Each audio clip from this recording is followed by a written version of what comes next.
Kubuhlungu kuba neqiniso emntwini ongenalo iqiniso nawe.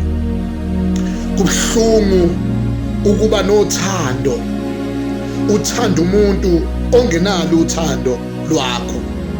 Ngithi mina kubuhlungu ukucabangela omunye umuntu kodwa yena angakucabangeli. Kubuhlungu ukukhalela umuntu kodwa yena ongenanyembezi ezikhalela wena. Ngithi mina kubuhlungu bafethu ukuncenga umuntu ongakuncengi, ubone ukuthi yazi you are giving all your effort ukuncenga lo muntu kodwa yena ayikho imizamo, whatever ayenzayo is for his or her own benefit. Ayikho into ekhomba ukuthi-ke uyakuncenga. Uma uke wathi usuyahamba uvela athi hamba, uma uke wathi sengiyayeka uvela athi yeka. Akanayo into ekhombisa ukuthi kukhona into engamlahlekela uma engalahlekelwa wuwe. Kubuhlungu ukuthi usize umuntu ongakusizi yena futhi ongalingaza acabange ukuthi kungakhona into akusiza ngayo. Uncamela ukuyosiza abanye abantu abangazange bemsize kunokuthi-ke asize wena. Ngithi mina kubuhlungu ukuvikela isithunzi noma ukuvikela umuntu